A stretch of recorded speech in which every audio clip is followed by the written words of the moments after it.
Oh man, fresh off the heels of that last JoJo June video. Yes. So last time we talked about Final Fantasy VII, so now let's talk about Final Fantasy VII. The remake, not Yes. not not the original PlayStation 1 version. Right. So you played the original Final Fantasy VII before playing the remake, as many have. Mm-hmm. But how long ago had it been? Oh man, like for me, Final Fantasy VII, I feel like this is true for a lot of people, was always this thing that I was kind of familiar with even before playing. Like I knew Sephiroth existed. I knew like all the characters by name. So, you kind of just pick this stuff up over the years, but the first time I ever played it properly was, oh man, this is about 6-ish years ago at this point. So it's been a minute. I was in middle school when I was when I played Final Fantasy VII, and then I got into a Final Fantasy kick. I think Square was re-releasing a lot of the PS1 ports of the Final Fantasy games onto the Game Boy Advance. So it was a good time for me to really dive in. I think for a lot of people, Final Fantasy VII was something that they played so far ago that what Final Fantasy VII was actually like distorted for a lot of people. Yeah, like I kind of grew up in more of the sort of Advent Children age, because what year did Final Fantasy VII come out? Was it 97? I believe so. Yeah, so I was 1 at the time when it came out, so it was a little bit before my time, but I grew up more in the kind of like, dude, Sephiroth is so cool, like that era. Yeah, I mean he is. He's the coolest. Final Fantasy VII in my head was that American box art of the game of Cloud looking up at Midgar with the Buster Sword slung over his back. That visual is so interconnected with Final Fantasy VII to me, and for a lot of people, like the 3 big things of Final Fantasy VII are Cloud, the Buster Sword, and Midgar. Yeah, right. And like Sephiroth, I guess, is another one you could add to that. Sephiroth is another one, but like for things they remember like extra fondly, like One Winged Angel is also up there, along with the interconnected Sephiroth. You have the funny meme spoiler of Aerith's death. Yep, that's another one. And you remember Tifa's BAPS being huge. Very large. Yeah, but for a lot of people, everything between Midgar and Sephiroth is kind of a blur. Like, you remember moments like getting the airship and recruiting party members, but you don't really remember the order that they occurred in. Like, if I asked you right now, around when do you recruit Kate Sith? Doesn't he join you at the Gold Saucer? Yeah, but when do you go? But one, which time you go to the Golden Saucer? And 2, when do you go to the Golden Saucer? Right. But Midgar is something that a lot of people remember the vague sequence of events for. Like, it's a very solid, structured prologue for the game. Sense that they would make they would dedicate the first part of the Final Fantasy VII Remake to being, here's Midgar. Yeah, like, it's kind of interesting to think of how detached the rest of it is from, like, people's memories of Midgar. I was thinking about this the other day, but it reminds me of how, like, in Sonic 1, people only remember Green Hill Zone. Yeah. It's like, to a lot of people, Sonic 1 is just Green Hill Zone, and I feel like that's kind of the same for FF7. Like, for a lot of people, it's just Midgar, and then I guess some other shit happens, and then you fight Sephiroth, I guess. Yeah. They want to include as much of, they want to include more of Final Fantasy VII than what they are allowed to do in part 1 of the game. And I think a lot of people expected, like, when they heard that Final Fantasy VII was going to be split up into parts, everyone just sort of accepted that Midgar was going to be part 1. A lot of my friends, either because of the Final Fantasy VII Remake, or either before or after they played the FF7 Remake, or because they couldn't, they ended up playing the original for the first time. And the one consistent thing I heard was, damn, Midgar was shorter than I remember it being. Yeah, no, Midgar is only like a few hours. It's really not that long. And it's really impressive that they managed to put as much of Midgar as they, like, make Midgar last as long as they do in the remake. Mm-hmm. Whether or not that's like, whether or not they did a good job with that is very debatable. They definitely made Midgar feel like a living thing. Yeah, definitely. Did you have any expectations when you went into like part 1 of a Final Fantasy VII remake? Oh man, like, I guess my overall biggest worry was the idea that it would feel very padded out in a way that's like not natural or fun. But I was actually very surprised by how it felt like it didn't feel like it was a forced, longevity to it. Yeah, I had one fear going into a Final Fantasy VII Remake Part 1, and that was the fact that Sephiroth was, like, clear as day on the back of the box. They are unabashedly, like, leaning into him being the coolest thing. That fear was very founded. Yeah, he is in this game a lot. I think that, like, Sephiroth and the constant flashback Cloud has, that's, like, the only real things about the story and all that kind of I felt was distracting, because it happens so frequently. It kind of loses its meaning. Yeah, anytime Sephiroth is on screen, the game just, like, is taking a detour into Stupid Town. Yeah. But there's other parts of the remake that I think are really great additions. Like, the expansion that they did to Biggs, Wedge, and Jesse. Yes, yes. Like, before, the question was Tifa or Aerith. And then, like, people with bigger brains, they'd be like, Yuffie is also an option. That's me. I'm part of Big Brain Gang.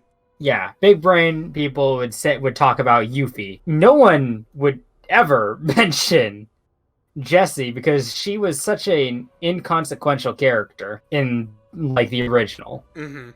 And here, she's a lot of people's favorite character. Yeah. Their favorite girl, and they want her to survive into the next parts. They want to have their gold saucer date with Jessie. Like, the expansion to her is great. Her and Biggs and Wedge is great. And it really, you really get to feel that when you get to the new mission they added with an additional motorcycle sequence with a exciting new soldier character. What did you think of? What did you think of the exciting new soldier character? I remember him. I don't remember his fucking name. I was expecting him to show up again. You were expecting him to show up again, maybe during the other part of the game in which you're riding a motorcycle. Yeah. That's a very tense moment.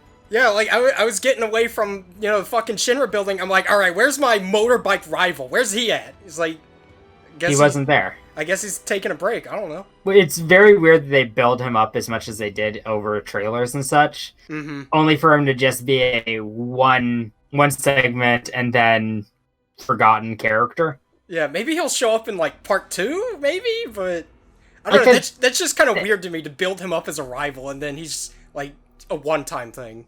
Yeah, like, the Turks are a bigger deal than he is. I think that it would be even weirder to see him in later parts of the remake, too, because, like, I'm going in this grassy overworld, and then this guy comes... Here I come! There's no walls for him to drive up. There's no, like, there's nothing for him to cut down. It's just a very wide open space. He can't do... He, like, finds a hill so he can do a jump, but it's... It's shitty. It's shitty. I don't know, I think that might just be the last we see of him. Yeah. Overall. Until we go back to Midgar. Okay, we have no method of determining this. How many parts do you think the Final Fantasy VII Remake is going to be? Oh, man. I think a minimum of 3. I think a minimum of 4. 4, Yeah. I'd say between 3 and 5 is... Yeah. If we get Final Fantasy VII Remake Part 6 when we're, like, in our 40s... Yeah! Like, that'd be terrible. I would be frowning as I take my party to fight Safer Sephiroth. That would be an adventure spanning multiple fucking consoles. It'd be like in the PlayStation 7, we get the final part. It'd be so fucked up. PlayStation 7, end of Final Fantasy 7. Oh man, he planned it. Did you pay any attention to the automatic mode of the gameplay? No. I'm a Okay. manual boy. All right. So, what do you think of the new action RPG Final Fantasy VII? I was expecting to like the gameplay a lot less than I did. I actually had fun with it. Yeah. Because, like, when I played FF15, I couldn't get into that combat system. For whatever reason, it just never clicked with me. But I had fun with this one. Yeah. You definitely feel like you have agency of what Cloud is doing. Yeah. And it's satisfying to, like, land a counter with Punisher mode. Mm-hmm. And it's satisfying to get Tifa to her max stack and then to just go ham. Yeah, on a everybody is monster. fun to control. Yeah, and Barrett, I loaded him up with some materia, and he became entertaining to play. Yeah. Materia, they really made that feel as satisfying as it should be. I feel like the summons were a bit dumb in how restricted they were. Mm. I never wanted to equip a big summon because I never felt like I'd have the opportunity to actually see it used. I ended up just sticking with Carbuncle for pretty much everything. I don't know if you got the Carbuncle DLC. Yeah. No, I didn't. I mostly used my boy Fat Chocobo. Carbuncle could be summoned in battles that were normally not, like, this is a summon-ready environment. So you could just sort of summon him whenever, and he would he'd be able to heal the party and apply, like, Shell and Haste and Protect to the party. And I never felt like there was a situation where it's all like, oh man, like, you know, I feel really good right now. I think I'm gonna summon Ifrit to, like, go ape in the corner. Like, I summoned Ifrit once, was very let down by his performance, then just used Carbuncle for the rest of the game. Benched him.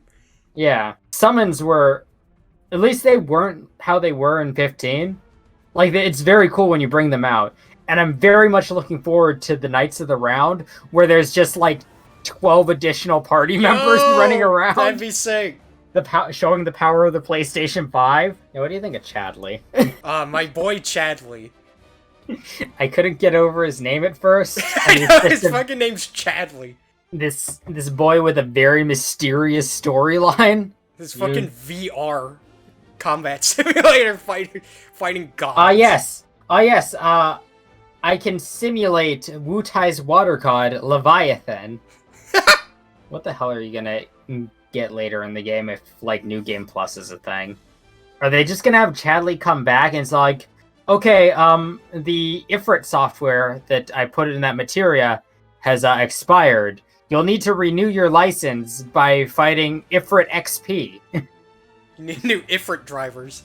Yeah, I'm not sure how they're going to handle summons in the later parts. I feel like they want to put as many summons as they could into part 1 because they're spectacular to look at. And Square Enix can still make very gorgeous visuals. Oh, definitely. This whole game is very pretty.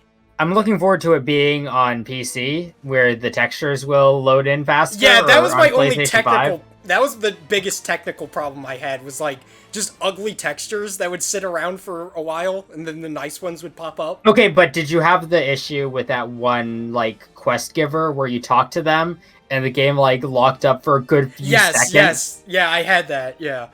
There are some very weird loading problems, and I know there's, like, a lot of tight corridors that Cloud needs to walk through. Mm-hmm. I don't know if the game's just poorly optimized or if, like, the game's just so dense that they need to do that. But it's something that makes me very, very excited to see part 2 of the remake on, like, a more advanced console. Yeah. Because, like, the PlayStation 5 has negative load times. So that's going to make... that's going to really cut down on the architecture that Cloud will need to squeeze through.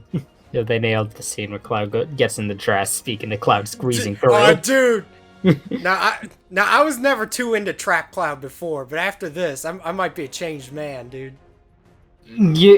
Like that, like, the concept was what got me before, but now they really played it up. Yeah. And there's, like, they managed to make Wall Market feel as filthy as it should be. Mm-hmm. Everyone there is so, like, dirty. Madam M gives you a hand job. Like, a really... Like, did you pay for the best possible hand job? Of course I did. That That's such a weird scene. Yeah. That was I wasn't ready for Kira porn to happen. That fucking went down. The dancing minigame was awful. I did not like the UI and how the prompts. It was really artsy fartsy about it.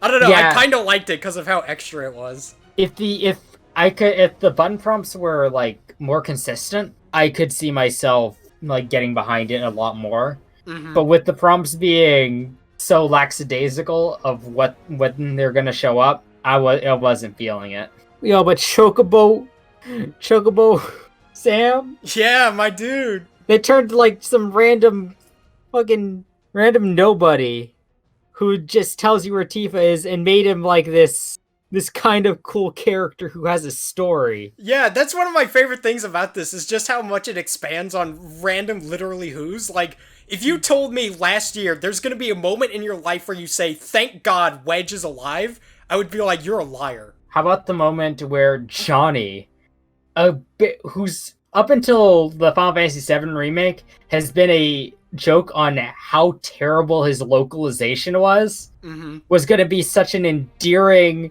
joke of a man. Yeah. He's such a fucking goober. What a cute guy. He's very endearing to have around. Are you aware of Johnny in the original Final Fantasy VII? No, enlighten me. Okay, so at several points they screwed up his localization. So instead of saying, the childhood friend is back, when referring to Cloud seeing Tifa again and like how, I guess I failed, he said, oh, my childhood friend is back, implying that, yes, he was also friends with Cloud. Cloud, my old chum. And another point, when he was like, I remember you, you're the soldier. They changed it to, I remember you from Soldier. Johnny Soldier? So Johnny was both Cloud's childhood friend and one of his friends in Soldier, which doesn't even make sense. He was just this enigmatic character who seems so much more important than he is, but he's actually nobody. Yeah. Where's the Johnny light novel we never got? We got the Johnny light novel. It exists. Oh, fuck. Yeah. He starts his own bar because he's inspired by Tifa, but whenever like people go to it, he just says, "Oh man, like I was inspired by Tifa. She's like the real deal. Like I'm shit compared to her." And then they don't come back. Right, of course not. They go find Tifa. But yeah, the Johnny light novel does exist. All right, cool. I assure you, the compilation of Final Fantasy VII is much dumber than you think it is, because it includes the Final Fantasy VII Remake at the end. What did you think of the new narrative that they're pushing? Oh man. Okay. So here's the big spoilers. Yeah. So get out of here if you don't want to know this. But you actually warned me about this, basically. Yeah, because I knew you before you weren't too invested in getting the Final Fantasy VII Remake. Yeah. But when I saw this, it was just so audaciously stupid that I had to tell you because it seemed like everything that you would like. Yes, it immediately piqued my curiosity. Going by the third-hand information when the game had just leaked, I was under the impression that there was going to be Timebreaker Sephiroth and Time Patrol Ghost trying to stop Timebreaker Sephiroth, and then Timebreaker Sephiroth tricks you into taking care of those ghosts, so that way he can freely manipulate the timeline. That was my understanding, and that's basically what it is. Pretty much.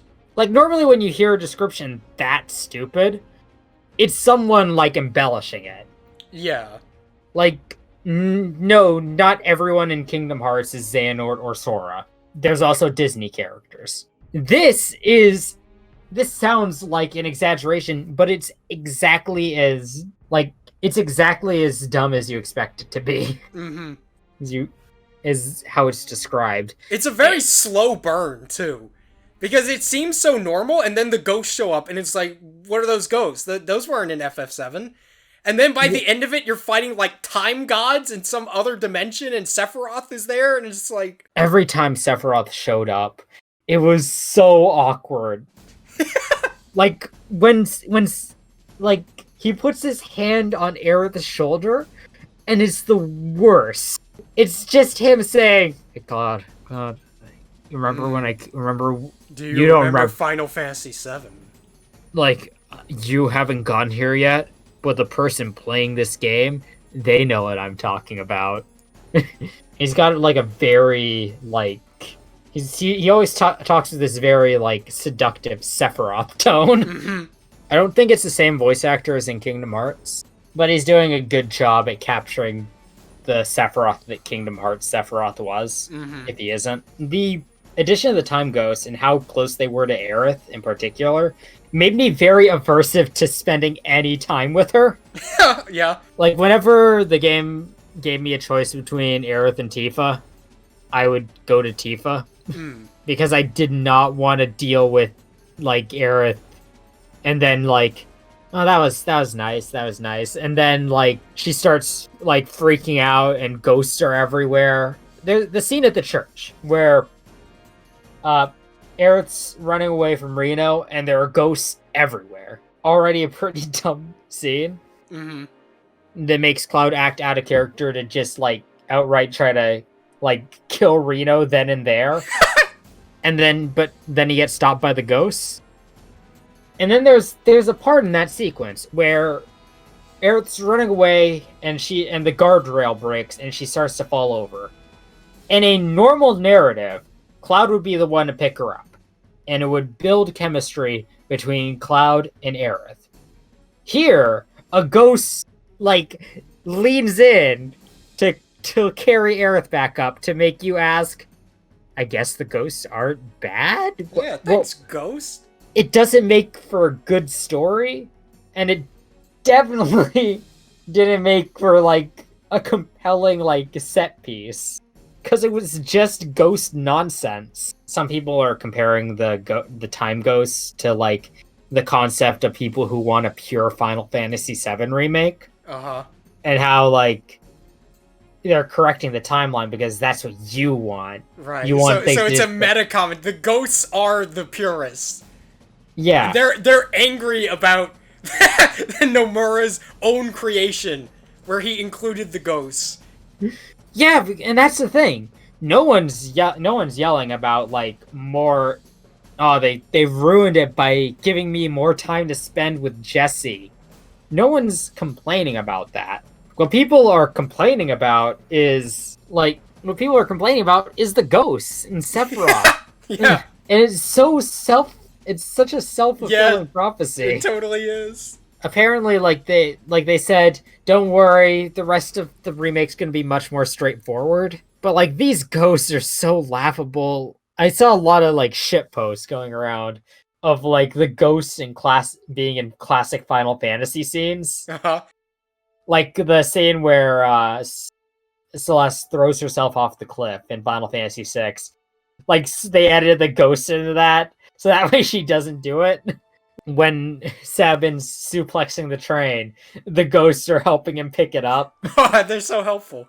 It's nonsense, especially the double standard. Like the ghosts don't show up when you're doing this new night mission with Jessie, and you're fighting Roche.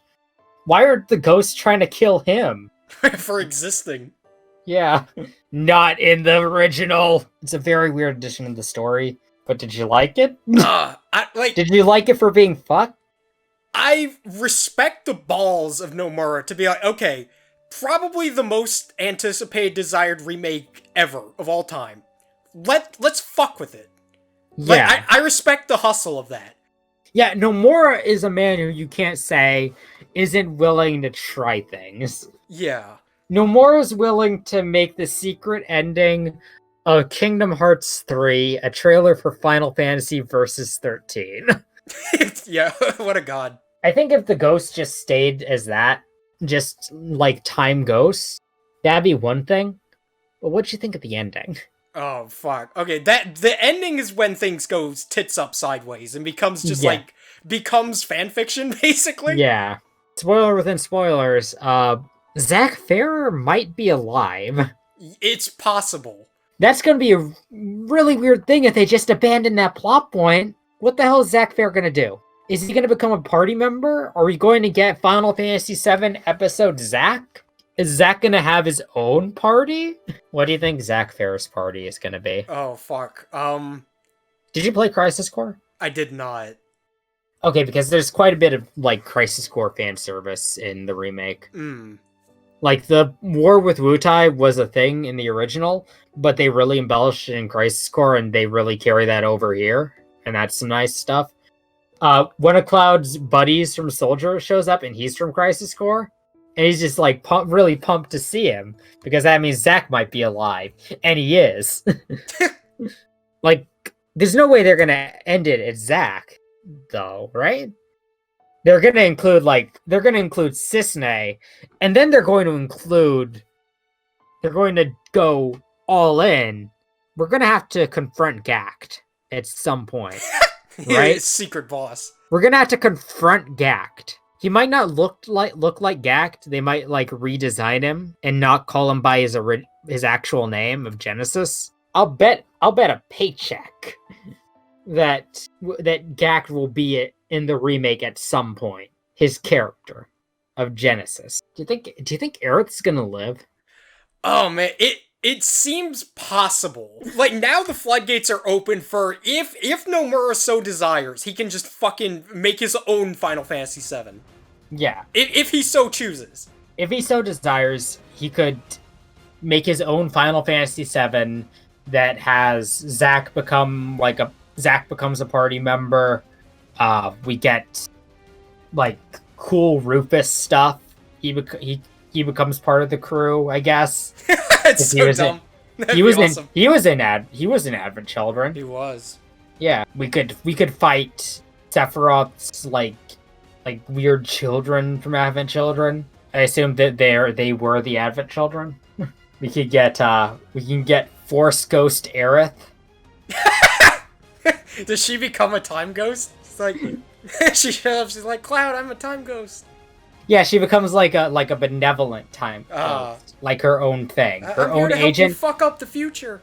Yeah, she'll keep her body, unlike the others. I'm Time Ghost Rick. Both Rick and Morty becoming party members? Oh man. That's just gonna be Sid. Yo, what's gonna happen to Sid? Shit. Is he still gonna be abusive to Shira? I don't know if you can get away with that now. Do the ghosts want him to be abusive to Shira? he shows up, he's like, hi honey, I love you, and the ghosts show up and make him abusive. You know they aren't even married, right? Yeah, well, whatever. That's such a weird thing that I only found out recently. I always just assumed, because of the fact that they lived together. Yeah. And that he was so, like, ready to abuse. Like, I just assumed that was the case. But no, they just lived with each other, and she can walk out at any time, and, like, that's just how they live life. So, favorite new scene in the remake? Ooh. Like, this isn't a particular scene, but I feel like one of my favorite things in general is Aerith now. Because, like, in the past, yeah, I was pretty meh on Aerith. I always found her to be, like, a kind of boring character, I guess. Yeah. But I actually really like Aerith in this edition. They really make her chemistry with Cloud a lot more apparent. Mm-hmm. Like, the scene where, like, the sequence in the sewers where, like, you're moving the crane hands, that's them working together, and it really feels organic and good because of it. The fact that Wall Market is as expanded as it is really helped. She has a lot more time to, like, become endearing to the player, so that way she can die or live later. Yeah, see, like, now I'm nervous, because I am now attached to this Aerith. So if this Aerith dies, I'm actually upset, but that might not happen. So it's like, now I'm just nervous about it, because it's not certain. No, they genuinely made Aerith dying a surprise. Yeah.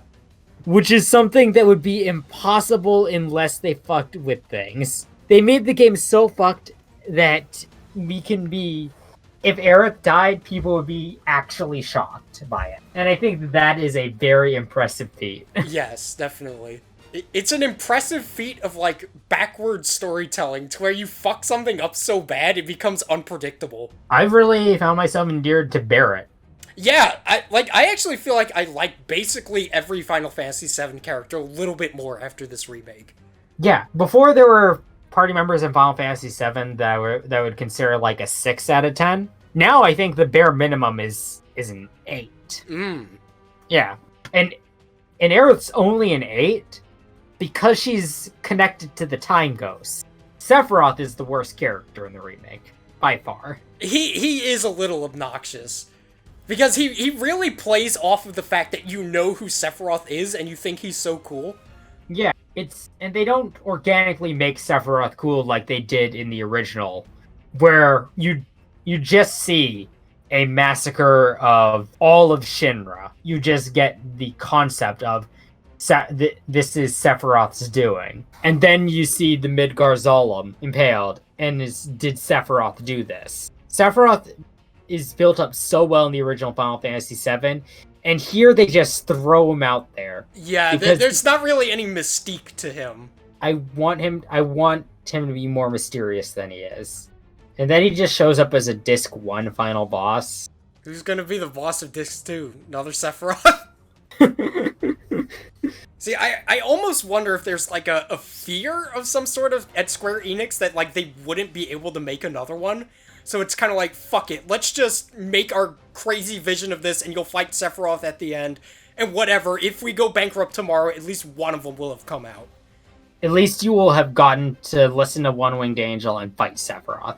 Low-key, one of my favorite scenes in the remake is the scene on the train with the Shinra management. Yeah, Barrett just argues with him. This tall black man with a gun arm just starts preaching, brother, about the planet, and then these awkward whiteys just like start shouting corporate slogans, and then they clap for each other. They stand up and go Shinra, and then they sit back down. Yeah. But then, like, Barrett, like, looks at them, and they change seats. It's such a goofy scene. Yeah, this game has a really good sense of humor in general. I really like the dialogue and the back and forth between the characters. Like, Cloud and Barrett's interactions are really funny. Yeah. And, like, seeing those interactions is what really sold me on the remake. Because for a lot of people, they were afraid that, oh god, what if Cloud just acts like how he does in Kingdom Hearts or Advent Children, and he's just a brooding, sad boy who cries a lot, and he doesn't want to talk to anyone, and he's too cool to, like, say something like, let's mosey. Here, Cloud mosey in this game, and he talks about how he was in Soldier. It's great. They really lure you into a full sense of security that they got the Final Fantasy VII Remake right before they fucking slap you. Would you have been more happy if they just made it like a straight remake? Oh man, like I feel like probably overall, yeah, because like they cut the Ghost, they cut Sephiroth, but they also cut the new stuff with Jesse. You still get the moment-to-moment interactions with your party members, though, because that's part of the new like gameplay style. Yeah, but you don't get any of the new content. Ooh, I don't know. Like, I wish I didn't have to make the fucking choice, because I really like all that new stuff. But man, the ghosts and stuff are not good storytelling. Cause it makes me wonder if this game is designed like entirely for people who played the original. Absolutely. Because I'd imagine if you don't know anything about Final Fantasy VII and this fucking Sephiroth guy is showing up and some ghosts are trying to fix something that you don't even know is like an issue, and then you go into time itself at the end, and it's like, I don't know, I can't imagine. If I knew nothing about FF7, I would just be kind of confused and like weirded out by it. And it's not even like things that are blatantly wrong with the timeline that they come and intervene. Like Hojo telling you about your backstory early and then being dragged off by ghosts. They really didn't want him to tell Cloud that. No spoilers! Like, if you didn't know about Final Fantasy VII, you have no idea what the fuck was up with that. It's not like Dragon Ball Xenoverse, where, like, Goku is losing here. That's wrong. Like, it's not entirely clear until the end, and even then, if you didn't know the context, you just got to assume that all those things that they stopped were, like, they're going to be important later, I guess. The ghosts are very picky choosy about what things they do or don't want altered. Yeah. Why didn't they drag me into the men's bath to be with all those dudes in the bath? Yeah, what the fuck, ghosts? Are you homophobic time ghosts? Why did they take me to the fuck room to have get like pounded? Just get pounded after having like a existential crisis? I guess that's not important to history. Yeah, like I guess history only has like the clip notes. It's only the parts of Final Fantasy VII that people like remember being cool. Did the ghosts read the wiki? Is that what their knowledge of the events of the game come from? Secondary ghosts want to correct the timeline. Fuck these people. Hate them even more now. What character are you looking forward to playing as the most? In the later parts? Yuffie. I want to see them just remake Dirge of Cerberus' gameplay as something enjoyable. Yeah, that'd be cool. I want to see Vincent's transformation limit breaks. I want him to just have a devil trigger. I want to see what the hell Kate Sith is. Oh yeah, that'd be great. Yo, what the hell was up with Kate Sith? Yeah, I don't know. He just shows up. He's like, he shows up to like grieve over the destruction of Midgar, but you don't know who Kate Sith is. And if you know who Kate Sith is, it makes things even more confusing because why isn't Reeve the one doing it? Because we know who Reeve is. He's working through proxy. He can't be there to witness the destruction himself. He has to get the fucking cat to do it. Why is Reeve like mentally projecting into this cat so he can mourn? I saw a video the other day of there was an overview of Kate Sith's character and all his lore, his eccentricities, and it made him go from, yeah, this is a party member I didn't really use, to this is the weirdest fucking thing in Final Fantasy VII. Why is no one talking about Kate Sith? My homie Reeve with the power to imbue life into things. And he just keeps on making this cat with a crown, and instead of making like a more battle-ready cat, like a really buff Kate Sith, he decided to make a big Chungus for him to ride on. I like how Kate Sith doesn't get in the Chungus. He's on top. Yeah, that's supposed to be a Moogle?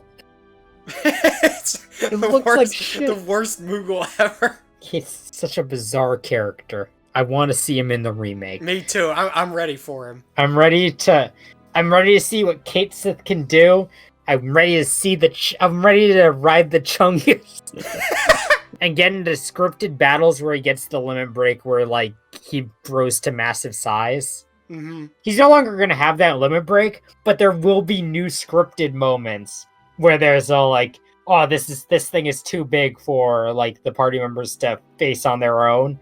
Like you're gonna have a part where you fight them as Cloud, of course, but then you go into the Kate Sith segment. Maybe they'll just change Kate Sith to not be like a party member, but like he'll be like Fuka or Futaba in Persona. He's your support. Yeah. Aye, laddie, this one's weak to fire. Aye. Sid's gonna have a button where he can jump on demand instead of having that weird moment where like the enemy is 50 feet into the air. Guess I can just vault up there. And it's very awkward. So what is next for the Final Fantasy VII Remake saga? Is the next one just normal, or like what do they do from here? I think that the next one is going to be normal up until the point where you see Genova. I think that that's going to be a Sephiroth hallucination fight. You're going to get another fight against Sephiroth there on the boat, as well as a fight against Sephiroth when Aerith dies. Okay. You think they'll get up to when Aerith dies in the second one? You underestimate how much happens between Midgar and Aerith dying. Because remember, you get every single party member before Aerith that's dies. true, yeah.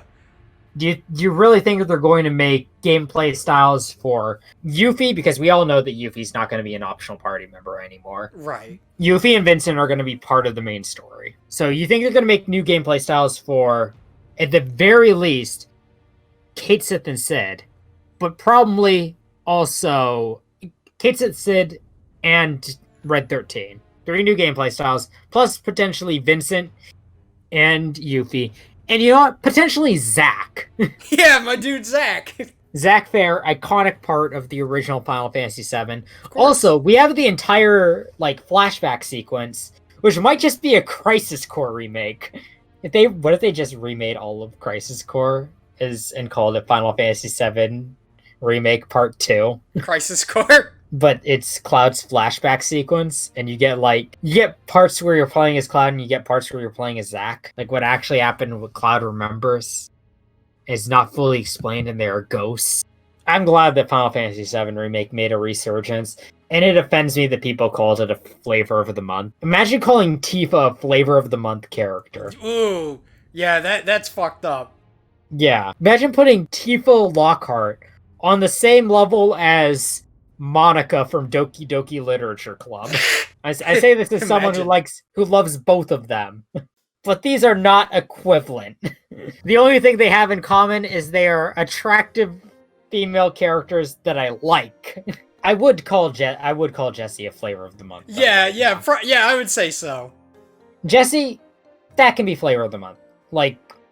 Assuming you don't consider Final Fantasy VII a major release, because I guess it's just part 1 and you're not big on JRPGs. It's not something you would normally play, it's just something you played in the moment. Then yeah, I could consider Jessie a flavor of the month character. But Tifa? We get to experience Tifa versus Aerith Wars again. This is the first time you get to see it happening in real time. Oh man, I love 1997. Man, I'm so glad I can talk about the Final Fantasy VII Remake with you. It's such a fucked thing, too. I'm really glad it's fucked up. Because if it was just, normal, it would be yeah, it was good. Yeah. It's fucked up, so it's fun. Yeah, it's fucked up, so it's fun. If this were, a very straightforward remake, we'd just say, when do you think the next part of the Final Fantasy VII Remake will end? I believe that reaching the point at which Aerith dies is an unrealistic standard. But instead, we're okay, so what do the ghosts want? What do the ghosts want? You think the ghosts are gonna stick around? You think Zack's gonna stick around? What bullshit compilation character is gonna show up next? Do you think Johnny's gonna start his bar? Is Johnny gonna join the party? Is Johnny gonna join the party? Is Sora going to join the party? Sora's gonna show up with his friend Noctis, and they're gonna help fight fucking Sephiroth. There's gonna be a scene at the end where Cloud's looking at the giant safer Sephiroth, and he's going to raise his hand, and then portals are gonna open behind him, the scene from the Avengers. And all the Final Fantasy characters that we love from over the years are gonna come out of it and strike a pose. Noctis throws the fucking warp point sword and comes in. Terra floats in her Esper form. And then Goofy is Gorsh. And Sephiroth from the good timeline. We're good Sephiroth. Yeah, from Crisis Core, because he was a good person. He shows up. I must defeat this corruption of myself. I will never become like you. Gino from Super Mario RPG. Finally, yeah! Yo, if Kate Sith just teams up with Gino? Yo, I think I came up with a character concept. Oh, man. Does Reeve imbue life into Gino? Yo! That'd be sick. Do you think we're going to get Final Fantasy 16 or Final Fantasy VII Remake Part 2 first? Oh, man, is Final Fantasy 16 even a thing being worked on? Probably. We don't know. It hasn't been announced formally. I'd say probably Final Fantasy 16. I feel especially now that we're going into the PS5, Final Fantasy 16 sounds slightly more appealing than Final Fantasy 7 Remake Part 2. Yeah, I can see that. I can see Sony making a push for that. Final Fantasy 7 Remake's completion, like all 5 parts, or Kingdom Hearts 4. Oh fuck. I feel like probably all the Final Fantasy 7 parts, because Nomura hates making new numbered not Final Fantasy, Kingdom Hearts.